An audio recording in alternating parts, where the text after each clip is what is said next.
চলো তারাপীঠ যাই। হ্যাঁ, এরকমই হঠাৎ করে মনস্থির করলাম যে মা তারার দর্শন করে আসি। মা তারাও চাইলেন, ব্যাস আর কি, সবাই মিলে রওনা দিলাম তারাপীঠের উদ্দেশ্যে। এখন বিকেল 5টা বাজে প্রায়, আমরা বেরিয়ে পড়েছি। অনেকটা রাস্তা, তাই মাঝে একটু দাঁড়িয়ে টি ব্রেক নিয়ে নিলাম।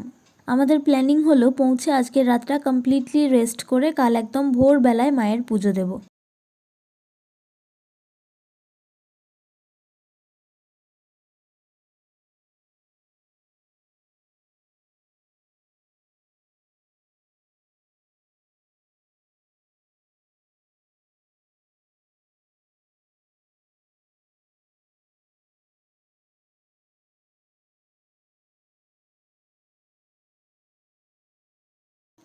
এই যে আমরা চলে এসেছি তারাপীঠ, আর যাচ্ছি আমাদের হোটেলের দিকে, যেটা মন্দিরের একেবারে সামনেই।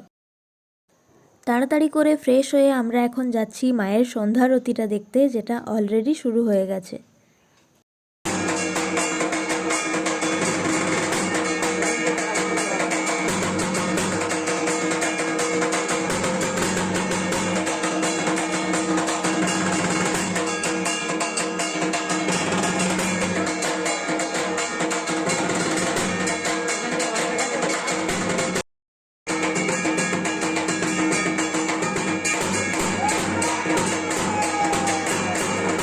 সন্ধ্যারতি, তারপর ভোগ নিবেদনের পর মন্দিরের দরজা খোলা হবে আর মায়ের দর্শন পাবো, তাই এখন সবাই দাঁড়িয়ে আছি।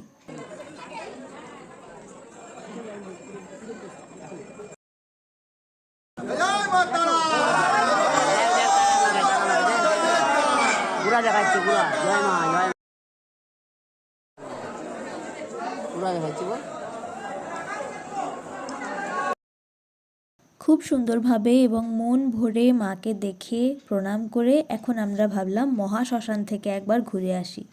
এই রাত্রিবেলা তারাপীঠ মহাশ্মশানের পরিবেশটা বেশ অন্যরকম।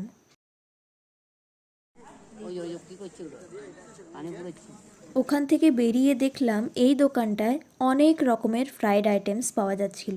সেখান থেকেই টিফিন করার জন্য কয়েকটা কিনে নিয়ে রুমে ফিরে যাচ্ছি আমরা। বাবা সবার জন্য ডিনারটা প্যাক করে নিয়ে একেবারেই রুমে ফিরে আসবে। এখন আমরা সবাই একসাথে বসে গল্প করতে করতে গরম গরম তেলে ভাজা খাচ্ছি। বেশ মজা হচ্ছে কিন্তু। আর এই যে আমাদের আজকের ডিনার, দেখতে যেমন টেম্পটিং লাগছে, খেতেও কিন্তু ভীষণ ভালো ছিল।